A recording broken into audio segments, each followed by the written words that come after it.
So this is a question I've been pondering about. Who is going to be a representative in the Christian apologetic scene in the future?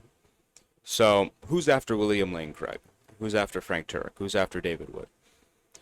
One thing I've noticed is that there are no young, prominent Christian apologists on the academic side. Absolutely zero of them. All of them are older. Now, this is a problem because our opponents have young people. For example, off the top of my head, Muhammad Hijab. He's like 30 years old. He just recently went into his 30s. Cosmic Skeptic for atheism. He's in his early 20s. Who do we have? Okay, well, William Lane Craig's like 72. How much longer can he do this for? David Wood is going to be into his 50s soon, and Frank Turek is already in his 60s. Now, I enjoy listening to all these people. I think they're good apologists. But the issue is, most people my age don't really like listening to them because they're older, and obviously, when older people try to pander to younger audiences, it doesn't turn out well. We know that for a fact. So, we need someone younger to take up the torch. But there's no one. I don't see anybody because sure they're Christian YouTubers, but a lot of them are just you see in a movement that we're trying this Christianity is a movement. We're trying to move it up. All right?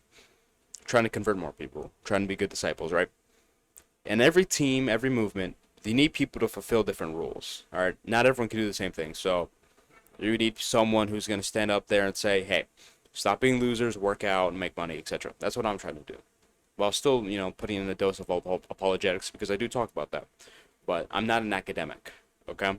We need an academic, okay? That's what we're missing right now. We have no academic. I'm trying to fill this role of telling people to stop being, telling people to not be losers anymore. Then entertainment, I'm sure we have people on that side. Then we also need the people that I'm about to talk about now. Those Christian YouTube channels are like, Jesus loves you. Look at the Bible verse. The Bible verse says, "Don't give up." Yay, Proverbs. You have to wait until marriage for, all that stuff. That's good. All right. It's great. All right. They're fulfilling a role on our team. They're on our team. I like them. Okay.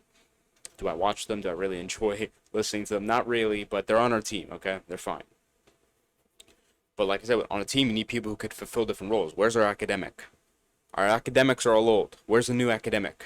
Who's taking up the helm? I don't see anybody who's going to take the helm. This is going to be a problem because soon Craig's not going to be able to do anymore.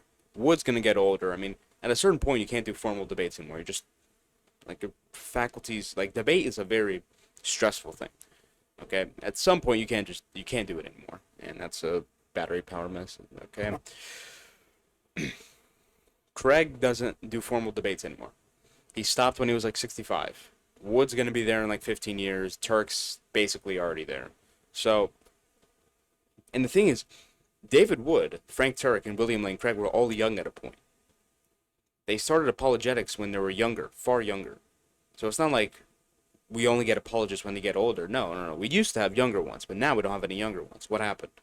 This has to do with the mocking and shunning of Christianity and religion in general, but primarily Christianity.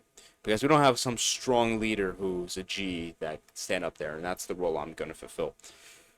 But it takes time. So, let's see. Alright, yeah, so how long will these people last? We don't know. Alright? It's up in the ballots. Who's going to take the helm after these people? Who's going to be our academic? Who's going to be our apologist who can go up on a debate stage and destroy every single atheist? Alright? Who's going to be able to do? Who's going to be able to beat every single Muslim? Who's going to do that?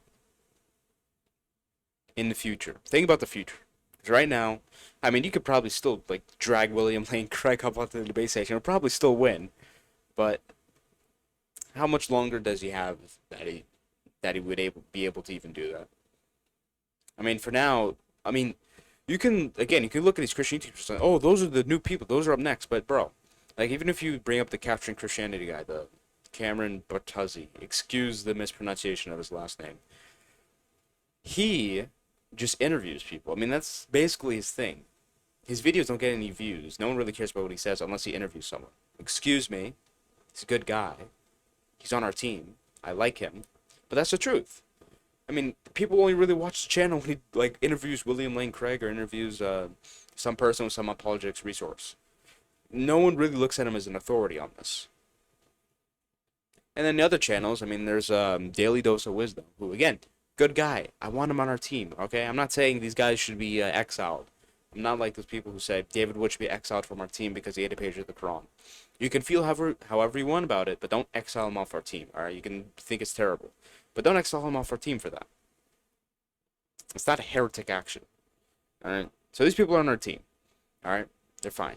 Like Daily Dose of Wisdom, he just reacts to apologetic slips and he says, "Yeah, that was a really interesting question by the atheist, but John Lennox, he really, gave a good answer." It's like, okay, you're on our team, great, but I don't care. No one cares. You're not the academic we need, okay? All these other channels, there's no academics. Where is our academic? We don't have an academic. This is a problem, all right? So I'm gonna build back Christian men. I'm gonna tell all the Christian men out there, stop being losers, get in the gym, start making some money, all right? Because we need resources. But the question is, who is going to take up the role of the academic? It may be you. And if it's going to be you, do some studying, all right? If you can take up the role. You don't need a degree to do this. If you feel like you really want to be the academic on our team, take it up the role, all right?